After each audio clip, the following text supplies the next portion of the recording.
Oh, thank you. Yeah, no, my niece got it for me. She's at NYU Film School. I know, right? Like, I'm over here making YouTube videos and she's out there making movies. Right? Yeah, and like, I'm pretending to talk to the wall as she's out making movies. Yeah, like pretending like anybody else is actually in this room here with me. Errors versus violations. The battle to end all battles. Not really at all, but it's important to know the distinction between the two. Hello folks, and welcome back to Madlaw, your channel where we answer questions about your credit and the system of credit in the United States. Check it out, and more after this.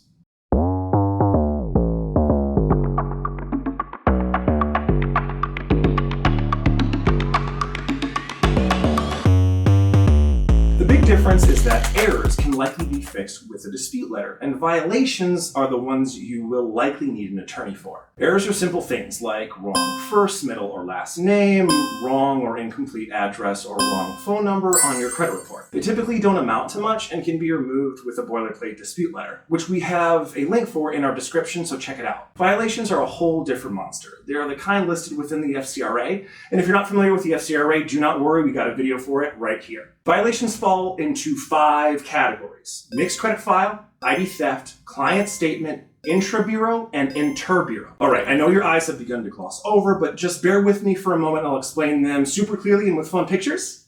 Deal? Okay, great. Numero uno. A mixed credit file is a violation that mixes your information with another person's information. So let's say you're someone else. Let's call you Ron. You, Ron, have been married before, and both your former spouse and your current spouse just happen to have the same name. Let's call them Tammy in the first and Tammy in the second. The Bureau may have put Tammy the first and Tammy the second's info on the same report because they have the same name, were married to the same person, and likely had some of the same addresses and family relatives as the other. That's a violation because it's not an accurate snapshot of either Tammy in the first or Tammy in the second's credit history. Nummer zwei. Number 2 in German. Took a little bit of German in college. Yeah, thanks. ID theft is the most well-known of the violations, and I'm sure you've all heard the story, but for those of you that have not, ID theft works like this. Someone else steals or purchases your information by some physical means or some digital means. They go on a spending spree with your money and rack up debt to the number of hundreds of thousands of dollars in some cases. You, who actually is you, starts to receive mail and phone calls and knocks on the door from banks, debt collectors, and people like them looking for their money, like a bookie on payday. Again, that's a violation because it's not an accurate snapshot of your credit history. Numero trois. I'm going to keep this foreign language thing going with a little bit of French. Let's say some bank calls you up and says that someone opened a credit card account in your name and that credit card is maxed. You've never heard of the bank or the person on the other line, so you hang up on them quick, fast, and in the quickest hurry. Your arachnid awareness begins to tingle and you check your credit report. You discover that someone opened a credit card in your name 2 months ago. You think to yourself, and curse at the heavens at the realization that you weren't even in the country 2 months ago. And you exclaim with raised fists to the heavens, "What Yahoo did this to me? They will experience my wrath, the wrath of 1,000 burning suns. I drink your milkshake!"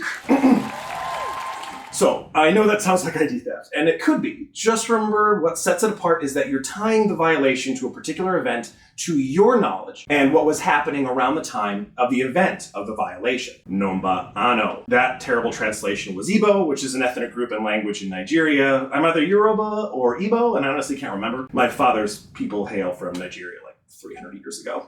An intra-bureau dispute is when one of the big 3 can't seem to get their act together. The big 3 being TransUnion, Equifax, and Experian. Say you have a credit card you have never missed a payment on, and let's say TransUnion is saying that that very same account is delinquent. So even on your credit report, the payments are all showing good, but the account is showing delinquent, which makes no sense. So it's called an intra-bureau dispute the same way as an intramural sport. It's a violation within one organization, much like intramural sports are sports or contests within one organization. So you've made your payments, but now your credit score has dipped like 30 points on TransUnion. Why?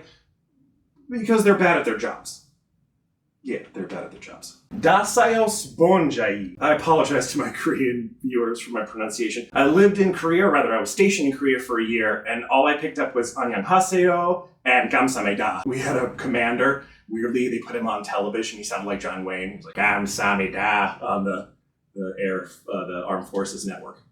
It was super funny, and then it was really obnoxious. Inter-bureau disputes are when the big 3 can't figure out how to get on the same page with one another. Again, the big three are TransUnion, Equifax, and Experian. Let's take that same person from our last dispute. Her TransUnion report is now reporting her account is no longer delinquent and has made all of her payments on time. But Experian is showing that she has missed several payments over the life of the same account, and that account is delinquent. So it's interbureau in the same meaning like international. International things happen between countries, much like interbureau disputes happen between credit bureaus. Again, why does this happen? Because the big three are bad at their jobs. I mean, it's unfortunately really straightforward. Violations are the same type of problem you likely need an attorney for. Just from statistics, pro se litigants, which are people representing themselves in court without the help of a lawyer, succeed about 0.2% of the time in cases like this. So search the net for a lawyer that can help you so you're not spending time spinning your tires unnecessarily. Thanks for watching. Make sure to like, subscribe, and check out our other videos. See you in the next one. Daseos Bonjai? Daseos Bonjai? Will need an attorney with help. And it should be a monkey.